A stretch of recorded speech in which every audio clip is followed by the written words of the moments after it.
சாய் பக்தர்களுக்கு என் அன்பு வணக்கங்கள். ஓம் சாய்ராம். என் அன்பு குழந்தையே, எப்பொழுதும் எனக்கு அதை தாருங்கள் இதை தாருங்கள் என்று என்னிடம் கேட்டுக்கொண்டிருக்கின்றாயே ஒழிய, ஒரு நாளாவது சாயப்பா உங்களுக்கு என்ன வேண்டும் என்று ஏன் என்னை கேட்க வேண்டும் என்று உனக்கு தோன்றவில்லையா?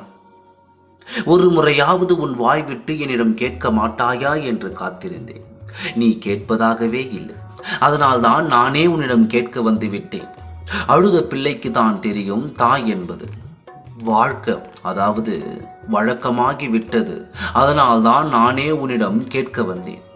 நான் இப்பொழுது உன்னிடம் ஒன்று கேட்டால் பாதியில் விட்டு போய்விடுவாயா, இல்லை முழுமையாக கேட்டு உன் அப்பாவின் ஆசையை நிறைவேற்றுவாயா? நான் இப்பொழுது உன்னிடம் ஒன்றை கேட்பதால் அது உனக்கு நல்லதாகத்தான் இருக்கும்.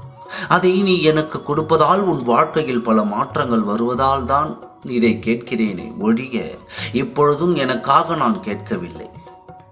நான் நின்றாலும் நடந்தாலும் உன் நினைவாகத்தான் இருப்பேன். எது நடந்தால் உனக்கு நல்லதாக இருக்கும் என்று நான் யோசித்துக் கொண்டு தான் இருப்பேன். எந்த நேரத்தில் எதை நீ செய்தால் அது உனக்கு நல்லதாக இருக்கும் என்று உன் அப்பாவிற்கு தெரியும் அல்லவா? நான் சொல்லும் சில காரியங்களால் தடைகள் நீங்கி அந்த காரியம் நல்லபடியாக உனக்கு நடக்கவும் அது உதவியாக இருக்கும்.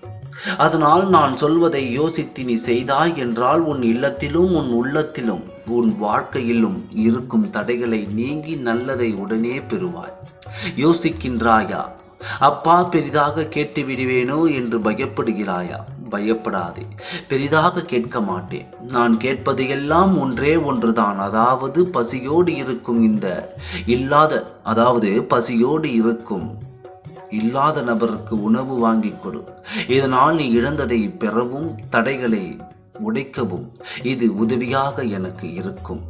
செய்து பார், பிறகு நடப்பதை நீயே உணர்வாய். பிறகு எனக்கு நன்றியும் சொல்வாய். அதில் 1000 சந்தோஷங்கள் உள்ளது. ஓம் சாய்ராம். நன்றி, வணக்கம்.